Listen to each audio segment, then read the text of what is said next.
নমস্কার বন্ধুরা, কাজল হেসেলে সবাইকে স্বাগত। তো বন্ধুরা, তোমরা কেমন আছো? আশা করি ভালো আছো। আজ দেখো আমি তোমাদের করে দেখাবো সুজির ক্যারামেল হালুয়া। ক্যারামেল করে সুজির হালুয়া, এটা ঠাকুরের ভোগে মানে ভোগ নিবেদন করার জন্য একদম পারফেক্ট, খুব সুস্বাদু। তো দেখো আমি এই কাপ মেপে 1 কাপ সুজি নিয়ে নিয়েছি। তো সুজিটা আমি শুকনো খোলায় ভেজে নেব। এখানে কোনো ঘি দেব না, এমনি শুকনো সুজি ভাজলে তার গন্ধটা কিন্তু একদমই আলাদা হয়। হ্যাঁ, আর ঘি দিয়ে ভাজলে কিন্তু সুজির সেই গন্ধটা পাওয়া যায় না, যেটা এরকম শুকনো খোলায় ভেজে নিলে। তো 3-4 মিনিট ধরে আমি ভেজে নেব। বিশাল লাল লাল ভাজবো না, এটা সাদাই থাকবে।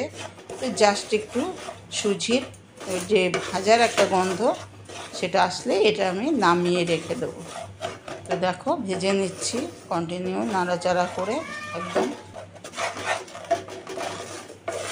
নাড়ে তলায় লেগে একদম লাল লাল হয়ে যাবে, ওই জন্য কন্টিনিউ নাড়াচাড়া করে আমি ভেজে নিলাম।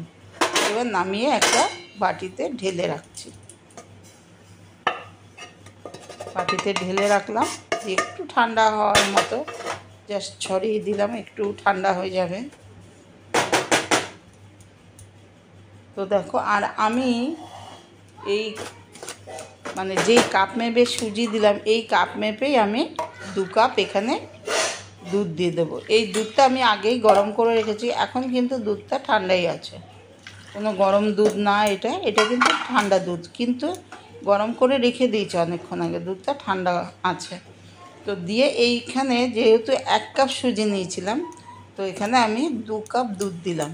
1 কাপ সুজির জন্য 2 কাপ দুধ দিয়ে আমি সুজিটাকে জাস্ট একটু ভিজতে দিলাম, দুধের মধ্যে দুধটা দিয়ে দিলাম।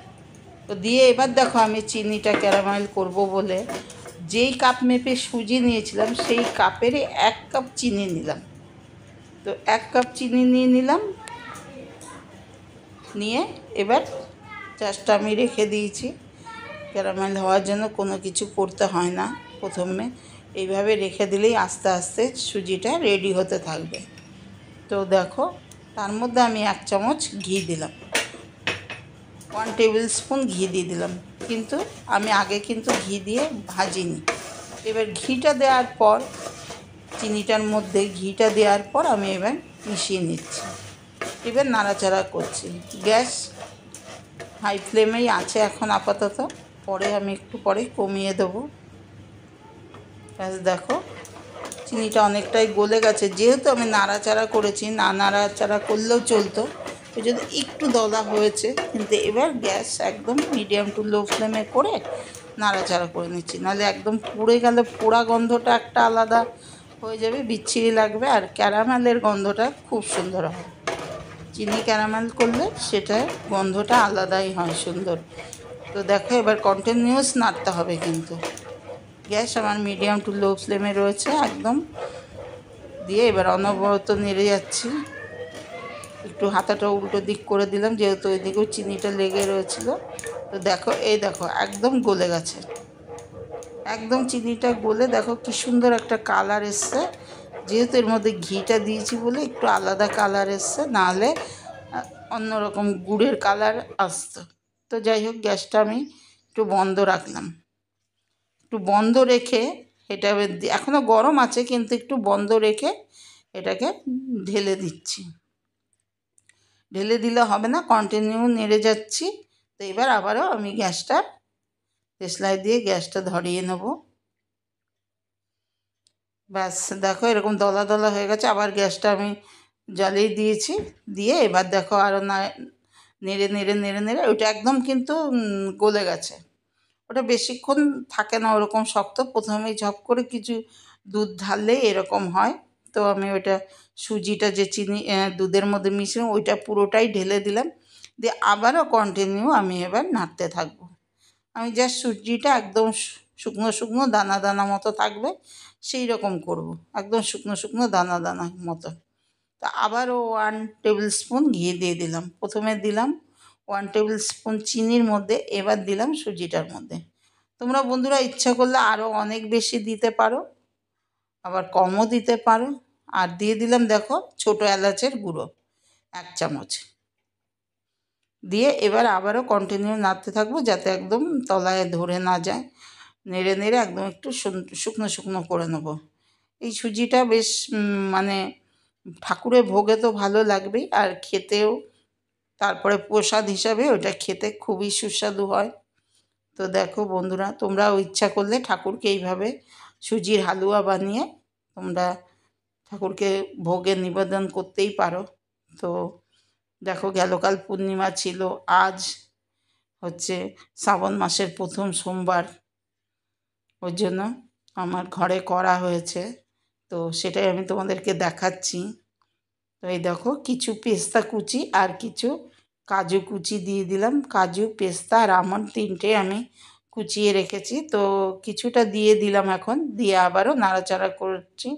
এর মধ্যে ইচ্ছা করলে কিশমিশও দেওয়া যাবে, কাজু কিশমিশ সবই দেওয়া যাবে। আমি কিশমিশটা রেডি করিনি, ওই জন্য দেওয়া হলো না। যাই হোক, দেখো শুধু আমি বাদাম দিয়েই করছি, আমন্ড, বাদাম, কাজু আর পেস্তা, এই 3টে জিনিস আমি কুচিয়ে রেখেছিলাম। দেখো, দেখো একদম শুকনো হয়ে এসছে। এবার আমি নামিয়ে নেব। আর জানোই তো মানে সুজি ঠান্ডা হলে আরও একটু শুকিয়ে যাবে। তো দেখো, হয়ে এসছে আমার সুজি হালুয়াটা। তো বন্ধুরা, তোমাদের কাছে কেমন লাগলো আমার আজকের সুজির হালুয়া রেসিপি, ক্যারামেল সুজির হালুয়া রেসিপি? তো ভালো লাগলে লাইক, শেয়ার, কমেন্ট করবে। আর আমার চ্যানেলে নতুন বন্ধু হয়ে এলে চ্যানেলটিকে সাবস্ক্রাইব করার অনুরোধ রইল। আর পাশে থাকা বেলটি অবশ্যই প্রেস করবে। আর তাহলে আগামী দিনে যত নিত্য নতুন রেসিপি আমি দেব তার আপডেট সবার আগে তোমার কাছে পৌঁছে যাবে, সবার আগে দেখতে পাবে তোমরা। তো দেখো, এই দেখো, আর একটু নাড়াচাড়া করে নিচ্ছি। এটা বেশ একদম ধরে ধরে খেতেও ভালো লাগবে। এটা শুধু খেতে খুবই ভালো লাগবে এই সুজিটা। আর হচ্ছে লুচি, পরোটা দিয়েও খাওয়া যাবে। তো এবার দেখো, নামিয়ে নিয়েছি। নামিয়ে আমি একটা বাটি নিয়ে নিয়েছি, একদম সম্পূর্ণ ঠাকুরের বাটি এগুলো আমার। তো ওর মধ্যে তুলে নিচ্ছি। দেখো বন্ধুরা, ব্যাস হয়ে গেছে আমার রেডি। আজ এই পর্যন্তই। তোমরা এতক্ষণ কষ্ট করে দেখার জন্য তোমাদের অনেক অনেক ধন্যবাদ। সবাই ভালো থাকবে, সুস্থ থাকবে, সাবধানে থাকবে। আরও কিছু আমি আমন্ড কুচি, পেস্তা কুচি উপরে দিয়ে দিলাম, দিয়ে সাজিয়ে দিলাম।